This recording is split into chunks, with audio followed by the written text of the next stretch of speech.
Egunon! Zelan zaudeten eskamotilak? Asteburu ederra pasatu duzuelakoan nago. Zerbait berezi egin duzue? Edo leku berriren bat ezagutu duzue? Ni goiz altxatu nintzen atzo. Eta Ubieta mendia igo genuen. Tontorreraino. Bertatik egun sentia ikusi genuen. Gainera, hodei itsaso erraldoia ikusten zen. Eta une horretan, goiz jaikitea soberan merezi izan zuen. Bueno. Kriston goiza pasatu genuen. Baina eraso txiki bat izan nuen. Pasaren egunean, betaurrekoak apurtu zitzaizkidan. Eta ezin nuen paisaia ondo ikusi.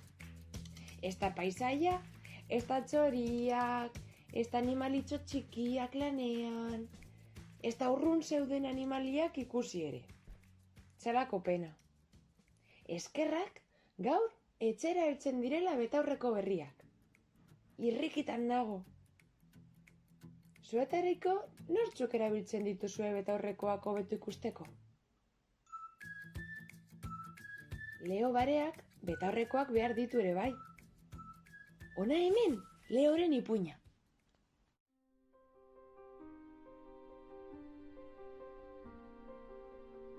Leo basoan bizi zen, bare berezia zen.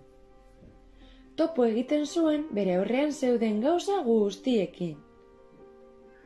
Belarrik txikiena ere, irristatzeko arrazoia bihurtzen zen.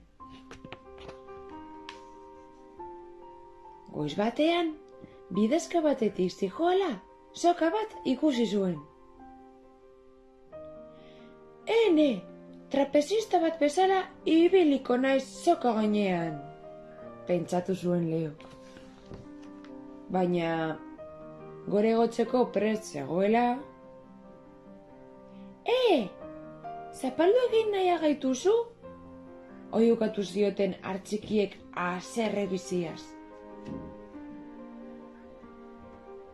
Leo harriturik gelditu zen. Pinuetan bizitzen ziren arrak ziren. Barkamena eskatuta, errekako urbazterrara joan zen, eta harri berde baten gainean jarri zen. Baina, batean, harria mugitzen hasi zen. Eta Leok urrikara sentitu zuen. Mundua desagertu egingo da. Hau, nire azken eguna da. Nintzan zuen. Harriaren azpitik bi begi agertu ziren. Monstrua! Oiukatu zuen Leok. Kroa. Baina zer egiten ari zara nire gainean? Kroa. Esan zion ahots batek. Zu edu igela zara. Barka iezadazu, ez dakit zer gertatzen zaidan. Bete izaten dut, nahasteren bat. Leo goibel zegoen. Hosto handi baten azpian, kukubilkatuz, negarrez hasi zen. Basoan dagoen animaliarik traketzena naiz. Esan zuen Leok etziturik. Batean, ez zaitez kezkatu.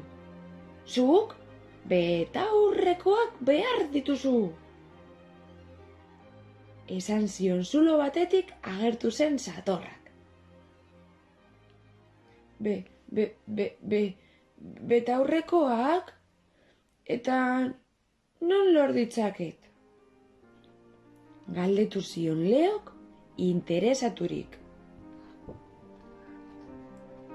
Zatorra, bere gordelekuan sartu zen, eta denbora gutxira berriro agertu zen. Aurreko hanketan zerbait zekarren. Burdin batez loturiko 2 kristal. Leok dardarka hartu zituen, eta begietan jarriaz batera mundu berria ikusi zuen bere aurrean. Eguzkiaren isladak errekan, koloreak, igelak saltoka, inurriak lanean. Ta Leo hunkiturik zegoen. Bere begietatik perlak bezalako negar malkoak erori ziren. Leo berriro jaio zen egun hartan. Eskerrak konponbide erraza duen arazoa dela. Gainera, ze guapa eta guapo gauden betarrekoekin, Orain lagunok, hori da, karaokea! Denok dantzatzera lagunok, ta bihar arte!